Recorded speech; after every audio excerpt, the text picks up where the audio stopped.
बोलिए श्री लक्ष्मी नारायण भगवान की जय।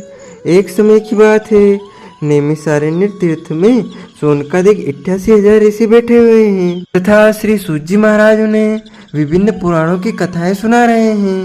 तब उन ऋषियों में से एक ऋषि प्रश्न करते हैं कि हे महाराज, आज हम आपके श्री मुखारविंद से ज्येष्ठ माह के शुक्ल पक्ष की एकादशी की कथा का श्रवण करना चाहते हैं। इस एकादशी का क्या नाम है, इस व्रत की विधि क्या है तथा इस व्रत को सबसे पहले किसने किया था और यह व्रत किस प्रकार से किया जाता है, यह संपूर्ण कथा आज हम आपके श्री मुखारविंद से श्रवण करना चाहते हैं।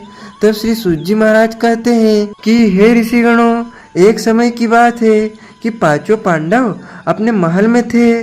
तब श्री व्यास जी महाराज का आगमन हुआ और उनकी अच्छी प्रकार से उन्होंने सेवा की, पूजा की तथा भीमसेन व्यास जी से कहने लगे कि हे पितामह, भ्राता युधिष्ठिर, मेरी माता कुंती, मेरे द्रौपदी, अर्जुन, नकुल और सहदेव आदि सब एकादशी का व्रत करने को कहते हैं, परंतु महाराज मैं उनसे कहता हूँ कि भाई मैं भगवान की शक्ति पूजा आदि तो कर सकता हूँ, भक्ति भी कर सकता हूँ, दान भी कर सकता हूँ, परंतु बिना भोजन के नहीं रह सकता हूँ। इस पर व्यास जी कहने लगे कि हे भीमसेन, यदि तुम नरक के कष्ट से बचना चाहते हो, यदि तुम नरक को बुरा और स्वर्ग को अच्छा समझते हो, तो प्रत्येक मास की दोनों एकादशियों को अन्न का सेवन बिल्कुल मत किया करो। भीमसेन कहने लगे कि हे पितामह, मैं तो पहले ही कह चुका हूँ कि मैं भूख सहन नहीं कर सकता हूँ। यदि वर्ष भर में कोई एक ही व्रत हो तो वह मैं रख सकता हूँ, क्योंकि मेरे पेट में वक्र नामक अग्नि है, सो मैं भोजन किए बिना नहीं रह सकता हूँ। भोजन करने से वह शांत रहती है, इसीलिए पूरा उपवास तो क्या, एक समय भी बिना भोजन किए रहना मेरे लिए बहुत कठिन है। यदि आप मुझे कोई ऐसा व्रत बताएं जो वर्ष में केवल एक बार ही करना पड़े और मुझे स्वर्ग की प्राप्ति हो जाए, तो मैं अवश्य ही उस व्रत को धारण करूंगा। श्री व्यास जी महाराज कहने लगे कि हे पुत्र, बड़े बड़े ऋषियों ने बहुत शास्त्र आदि बनाए हैं जिनसे बिना धन के थोड़े परिश्रम से ही स्वर्ग की प्राप्ति हो सकती है। इस प्रकार शास्त्रों में दोनों पक्षों की एकादशी का व्रत मुक्ति के लिए रखा जाता है। व्यास जी के वचन सुनकर भीमसेन नरक में जाने के नाम से भयभीत हो गए और कांप करके कहने लगे कि अब क्या करूं, पूरे वर्ष में सभी एकादशियों का व्रत मैं नहीं कर सकता हूं, मास में 2 व्रत तो मैं कर ही नहीं सकता हूं। हाँ, वर्ष में एक व्रत रखने का प्रयत्न अवश्य करूंगा। अतः एक वर्ष में यदि एक दिन का कोई व्रत हो और उस व्रत से मेरी मुक्ति हो जाए, तो ऐसा व्रत कृपा करके आप मुझे बताइए। यह सुनकर के व्यास जी कहने लगे कि हे वृषभ, यह सुनकर के व्यास जी महाराज कहने लगे कि हे वृषभ, और मिथुन की संक्रांति के बीच में ज्येष्ठ माह के शुक्ल पक्ष की जो एकादशी आती है, उस एकादशी का नाम निर्जला एकादशी है। तुम उस एकादशी का व्रत करो। इस एकादशी का व्रत करने से पूरे वर्ष की 26 एकादशी का पुण्य तुम्हें प्राप्त हो जाएगा। इस एकादशी के व्रत में स्नान और आचमन के सिवा जल का उपयोग वर्जित माना गया है। आचमन में भी 6 मास से अधिक जल नहीं जाना चाहिए, यानी कि शरीर के अंदर अन्यथा वह मद्यपान के समान माना जाता है। इस दिन भोजन नहीं करना चाहिए, फलाहार नहीं करना चाहिए, निराहार निर्जला व्रत यह धारण किया जाता है, क्योंकि भोजन करने से एकादशी का सारा व्रत नष्ट हो जाता है। यदि एकादशी को सूर्योदय से लेकर के द्वादशी के सूर्योदय जल ग्रहण न करें तो उसे सारी एकादशियों के व्रत का फल प्राप्त हो जाता है, यानी पूरे साल की जो 26 एकादशी आती है उन सभी का पुण्य प्राप्त हो जाता है। और द्वादशी को सूर्योदय से पहले उठ करके स्नान आदि करके ब्राह्मणों को अन्नदान या ब्राह्मण भोजन करवाने के बाद ही स्वयं को भोजन करना चाहिए। इसका फल पूरे वर्ष की संपूर्ण एकादशियों के बराबर माना गया है। व्यास जी कहने लगे कि हे भीमसेन, यह मुझको स्वयं भगवान श्रीहरि नारायण ने ही बताया है। इस एकादशी का पुण्य समस्त तीर्थों और दोनों से ही कई अधिक है। केवल एक दिन मनुष्य निर्जला निराहार रहने से समस्त पापों से मुक्त हो जाता है। जो मनुष्य निर्जला एकादशी का व्रत करते हैं। जो मनुष्य निर्जला एकादशी का व्रत करते हैं उनकी मृत्यु के समय यमदूत आकर उन्हें नहीं घेरते हैं, वरन भगवान के पार्षद उन्हें पुष्पक विमान में बैठा करके वैकुंठ लोक को स्वर्गलोक को लेकर जाते हैं। अतः संसार में सबसे श्रेष्ठ निर्जला एकादशी का व्रत है।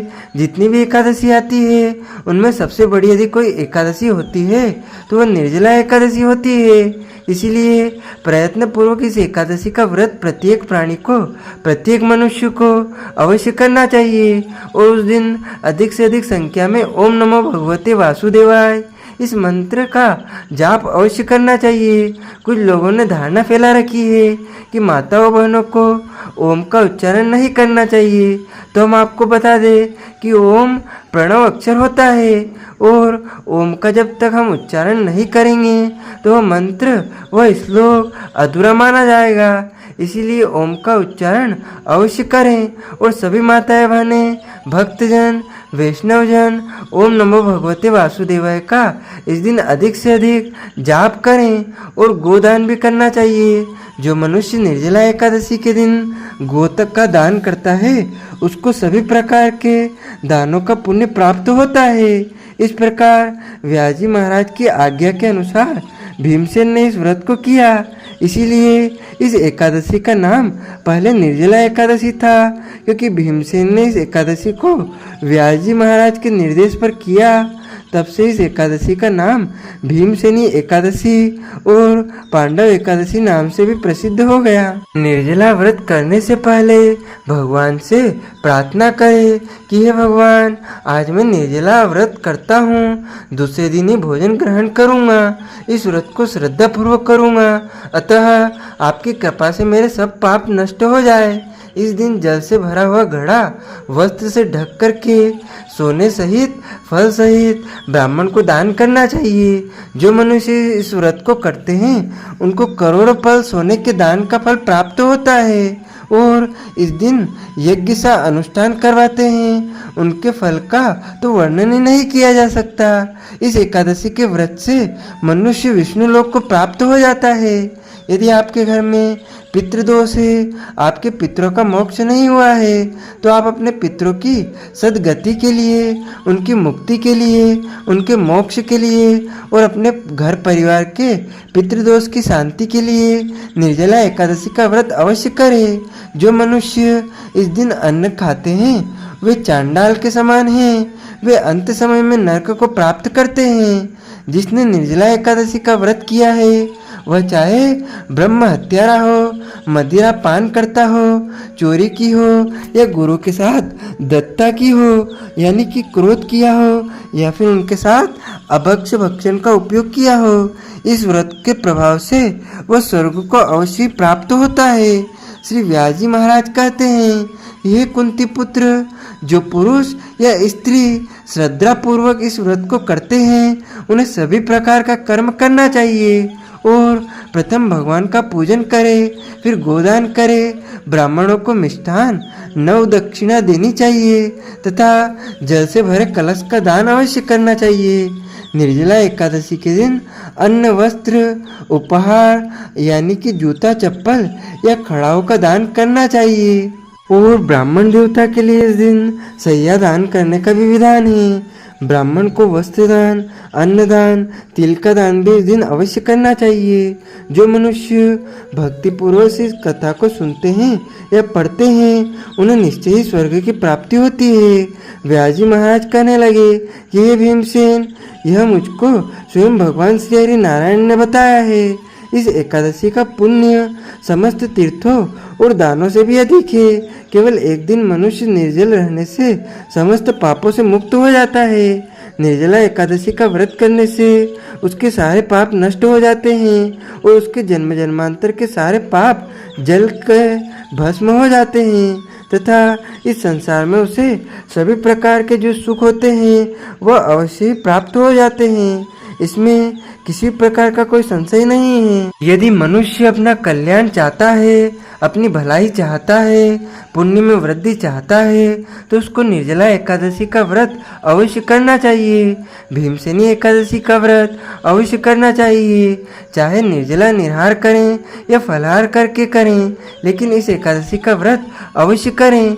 यदि आपने पूरी श्रद्धा और भक्ति के साथ में निर्जला एकादशी का व्रत कर लिया तो आपके सारे पाप नष्ट हो जाएंगे और सभी प्रकार के पुण्य की प्राप्ति आपको अवश्य होने लगेगी। इसमें किसी प्रकार का कोई संशय नहीं है। बोलिए श्री लक्ष्मी नारायण भगवान की जय। अच्युतम केशवम राम नारायणम श्री कृष्ण दामोदरम वासुदेवम भजे, श्रीधरम माधवम गोपिका वल्लभम, श्री जानकी नायकम श्री रामचंद्रम भजे, जानकी मनोहरम सर्वलोक नायकम, श्री शंकरादि सेवितम पुण्य नाम कीर्तनम, श्री राम राम राम राम राम नाम तायकम, रामा कृष्ण वासुदेवा भक्ति मुक्तिदायकम, रामा कृष्ण वासुदेवा भक्ति मुक्तिदायकम। हरे राम हरे राम राम राम हरे हरे, हरे कृष्ण कृष्ण कृष्ण हरे हरे, श्री कृष्ण गोविंद हरे मुरारी, हे नाथ नारायण वासुदेवा, हे नाथ नारायण वासुदेवा, हे नाथ नारायण वासुदेवा। बोलिए श्री कृष्णचंद्र भगवान की जय, श्री लक्ष्मी नारायण भगवान की जय।